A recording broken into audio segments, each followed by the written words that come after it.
I'm Karyn Bryant for MMA H.E.A.T. I'm here at the Glendale Fighting Club with Manny Gamburyan. And unfortunately, Manny, we're here on a kind of a bummer note today, talking about the fact that you had to pull out of your fight at UFC 128. So can you tell us what happened? Yeah, I mean, I don't think it's an old injury or anything like that. It's just, you know, my hand gets numb. I guess it's coming from my shoulder, last day, but thank God it's not my shoulder. So this is the current injury that happened 2 weeks ago, I would say, when I was wrestling. I went for a double leg. I don't even know the guy's fall or anything like that. I just bumped into him. Like, my whole arm gets numb over here. I'm like, what is this? I mean, it's pretty bad pain. Yeah. I felt really bad for a second and went back home. I mean, iced a little bit. I drank ibuprofen, rested a little bit, came back 2 days later for sparring. Sparring over here, late rounds. I threw a right hand. I don't do any count or anything like that. And then my hand gets totally numb again. I'm like, what is this? I mean, this is something serious, I guess. I'm like, whatever, you know, it'll go away. I'm a tough guy. Just suck it up, right? And then two days later, I'm fighting my friend who was doing jiu-jitsu. He went for a Kimura attempt. He didn't even go for it. He didn't even go for a Kimura. He just went for an attempt. I pulled my hand out. Same thing again. I'm like, no, man, this is getting really serious. Right. I gotta go to the doctor. So I went to the doctor and they checked, and I got a disc on my neck, 4 millimeters off. So they say it's pretty serious. So basically, I gotta be off at least like 4 to 6 weeks. So I can't do anything until end of March. So nothing at all. No kind of working out. Just light running. Just a little cardio. Just a little bag work. A little, you know, just conditioning. No sparring. No grappling. No wrestling. Nothing like that. So I'm just gonna take it easy right now, and hopefully I'll be back fully training April 1st, and hopefully I can come back for a fight, in May. Hopefully. Really? Yeah. That soon? If you're starting back in April? Yeah. Because I was going to say, I mean, I know they'll have cards in June and July, but you think you'd be able to do it? I'm hoping. I'm not guaranteeing it, but I'm hoping I can be back in May. One of the May cards. We'll see. Right. I'm not promising it, but I'm hoping. So the doctor said it's an issue with your disc. Is it the type of thing that you could fix surgically if you wanted to, or it's just better to just take the time off? Just better to take the time off and just heal it up the right way, because I mean, I can't take any more chances. Like, I'm fighting the level that it's UFC level. I'm not fighting like any stupid idiot fighters or any local fighters. So I'm fighting top-notch fighters. So I gotta be 100% ready. I mean, if you're a fighter, if you're a professional fighter, there's no such a thing like that. I'm 100% ready. Yeah. There's no such a thing like that. That's for sure. If you're 100%, I mean, no injury, nothing, that means you haven't trained hard.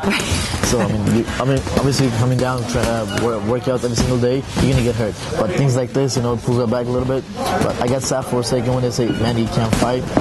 I even got like I was sad to call even the UFC. I'm like, please don't. Let's do it. Yeah. He goes, "Manny, if you want to take the chance again, like what happened to you and Nate Diaz, you were doing pretty good. I mean, I got injured, but I don't want the same thing to happen again. It was pretty sad. So I'm like, you know what? I'll take your doctor's word, and I'll take the time off. I'll take at least a month off for 4 to 6 weeks, and then come back stronger, I guess."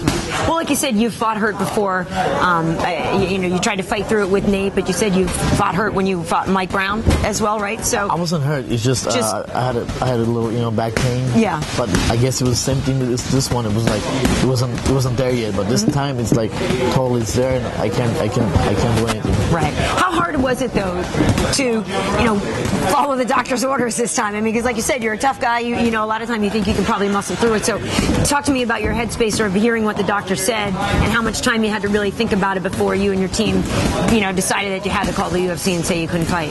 I mean, like I said, it happened 2 weeks ago, like 15 days ago. I was still trying to fight for it. I'm like, I can still do it. I can still do it. There's no game without pain. If you're a fighter, you should always think about what injuries are coming. But this one, it was kind of weird. You know what I mean? It was kind of weird. So I had to just listen to the doctors.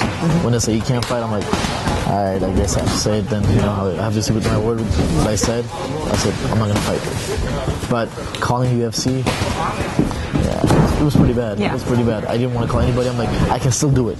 Like in my head, I still think I can do it. It's just I don't want to take the chance to get hurt again. It's not if I'm not 100% mentally.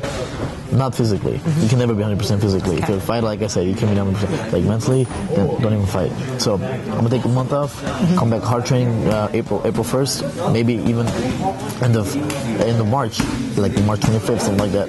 I'll start my camp again. I'm sure, you know, I'm out of shape. So just a little bit, but 2 months is enough to fight again. So hopefully, I'm hoping come back in May. Yeah. What were your thoughts on Raphael Assunção? I mean, how did you strategize that fight now? And who do you think in your mind you'd like to go and fill in for you?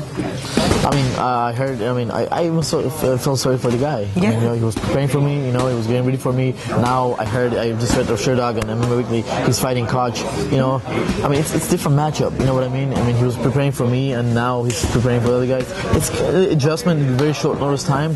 But if you're a fighter, you should always adjust. You should be ready. All this, you know, these things always happen. So it's not rare. Like it's not the first time it's happening. So a lot of champions, a lot of fighters got injured. So.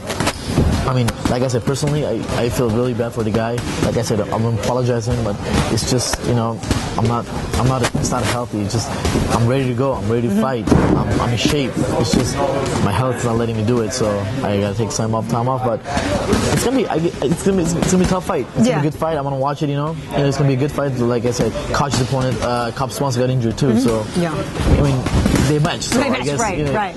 But still, it's hard. It's pretty hard, you know, adjusting your opponent, getting ready for 2 months for someone, and then you're fighting for like a tall striker and more different fighter. So, I mean, it's gonna be a tough adjustment. But if you're a fighter, like I said, you're gonna be able to do it. Yeah, it's interesting how all these deals get made, because on our way over, I don't think that deal was made yet. So you just read that, yeah? It's interesting. Who do you think you'd like to fight then when you come back? Anybody. I don't. Like I said, just close your eyes, just put your finger down, whatever stuff, just give me the fight. Yeah. I'm not scared to fight anybody. I'm willing to take the fight, anybody, anywhere, just whatever. I mean, I'm a fighter. I'm not gonna sit over here and just beg, ask this and that. No. So, just I'm a fighter. I'm taking one time out of fight. I respect all the fighters. So I'm just gonna, you know, whenever I'm ready, I'm gonna call the UFC. I'm ready to go. I'm ready in May. I'm ready in June. I'm ready in July. Yeah. Just give me a fight. Looking back on the fight with Jose Aldo, is there something that you wish you could have done differently? I mean, obviously, besides getting knocked out, but, you know, is there a strategy that you thought maybe I should have changed it and tried it with him? Because he's such an effective striker, obviously, that I really wonder what's the best way to beat that. I mean, yeah, the guy's a phenom. He's a phenomenal fighter. Yeah. There's no doubt. I mean, he can't be a sore loser like he got lucky. No. There's nothing like that. He got lucky. He's just a phenomenal fighter. Yeah. Looking back at my fight, I would have to say more like I should have been more cautious. When I came back in the first round, I wasn't tired at all, and I was feeling real good. I was energized. I was ready to go. I should have come down a little bit. Throwing those left hooks, straight hands, I should expect more. I was just like, in my head, I'm like, all right, I got this fight. I got this fight. You know, that was the only crazy part that, you know, you have to settle down a little bit. You know, you're fighting a champion, you're fighting Jose Aldo. Just chill and look what you're doing. So I wasn't cautious. But next time I'm hoping, you know, if I get there again, I'll be more cautious. Nice. And with the merger of the WEC and the UFC now, it seems like there's always been the case of you got to do a good fight or you could get cut. Now it's even more tense, it feels like. So did that weigh on your mind at all when you were having to make this decision that you couldn't fight, of how this would position you now and how much you really need to win your next fight then to make sure that you stay in good graces? Every fight is pressure. Yeah. Every fight is pressure. Every time you fight is pressure. Every time you want to fight, if you're a fighter, if you're a winner, you want to win all the fights. So there's no such thing like that. I'm just going to go out there and just perform. No, obviously you're going to go out there and perform, but it's always good to get the W. So, like I said, like when I'm ready, whatever you have got for me, I'm down to do it. Definitely. Well, your fans definitely want to see you fight, and we're bummed that we're not going to see you on that show. That's going to be a good card. Who do you like in that one, Jones or Shogun? I mean, Shogun's my favorite fight of all time, so nice. I guess I'm going to go with Shogun, but I mean, it's a big test for Shogun because, I mean, Jon Jones is a very talented guy, very explosive, very athletic, very technical, very smart, and he's coming off of, Greg Jackson's camp, so they got good strategy, good game plans. So, I mean, it's not easy to beat Shogun. It's not going to be an easy fight, but I'm saying this one, from my bottom of my heart, I'm going with Shogun. I think one of the storylines with that is Shogun's kicks to Jon Jones' legs and how he's going to be able to take out that lead leg. I mean, the problem is how do you get inside with Jon Jones? Because of that reach is ridiculous. It's ridiculous, you're right. It's ridiculous. I mean, we'll see. We'll see. Man, Yeah. just thinking about it, that card, my favorite fight on the card, fighting UFC in New Jersey, this hurts me more now that I can't fight. You know, but it is what it is. So, but I still think Shogun's gonna beat the fight. He's gonna win TKO. All right. Third round TKO. There we have it. There we have it. Well, Manny, thank you, and we wish you a speedy recovery. So thank you very much. Can't wait to see you back in the octagon. Thank you for having me. Thank you. Hi, I'm Manny Gamburyan. You guys are watching MMA H.E.A.T.